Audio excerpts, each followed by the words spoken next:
You found it. The Safety Pays podcast. I'm Christian Robbins with DCSHRM.com, a safety resource website. And this is our weekly podcast series on toolbox topics and what your worksite needs to know.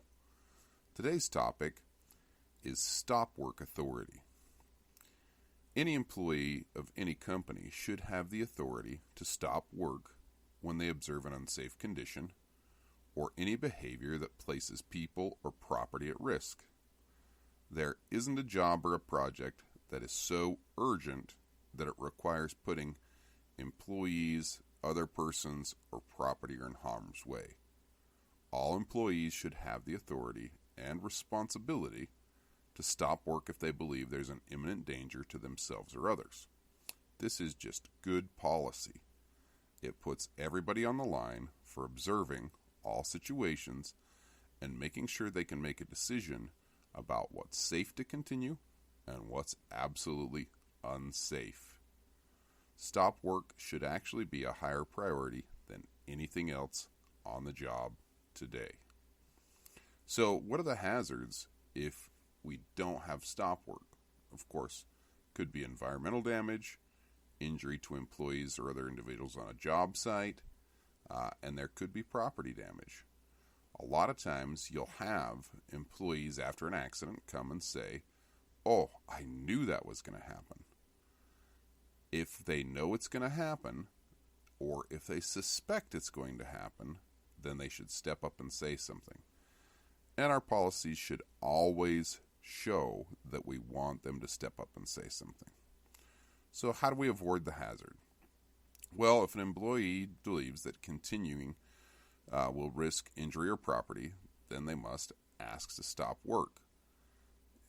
Any of the issues related to that stoppage have to be resolved before work commences again. Anybody that ignores a stop work request, it needs to be disciplinary action, and we need to have the serious conversation that it could be up to and including termination. Any intimidation or bullying of an individual that has stopped work should not be tolerated. All efforts should be made to plan every job so that stop work isn't needed. But stop work should always be on the back of people's minds as environments change, things change. Things to think about: inclement weather, sudden onset heavy rain or snow, or hail, high winds, extreme temperature drops. Other environmental factors such as ground that becomes unstable, unscheduled events that distract employees from the task at hand.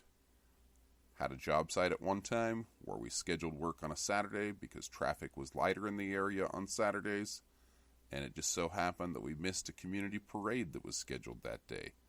So we stopped work and rescheduled for another day. Even though it would cost us money, it was better to have it cost us a little money to reschedule than try and do the work with a parade going by the job site. Unsafe acts such as working under elevated or unstable loads or objects. Unsafe conditions. Some ideas of unsafe conditions. Walked onto a job site at one point where a breaker that kept tripping for a finish carpenter had been taped on. That would be something to stop work. Spills or liquids that are on the ground. Unstable walking working surfaces. Any poorly fastened guardrail. Holes that are uncovered. Damaged fall protection gear. Loose anchor points. Any working surface over 4 feet high that has no guardrail in a general industry setting. Any work surface over 6 feet in a construction setting. Any missing personal protective equipment that has failed. Machine guards that are missing. Any tools that have been altered to operate outside of the manufacturer's guidelines. Bare wires. Missing ground pins, or any other unsafe condition.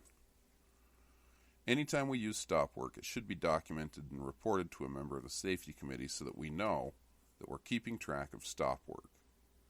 Quite simply, stop work is the last observation to prevent injuries and accidents on every work site that we have. Thanks for taking the time to listen to today's training topic. And remember, safety pays. Have a great day.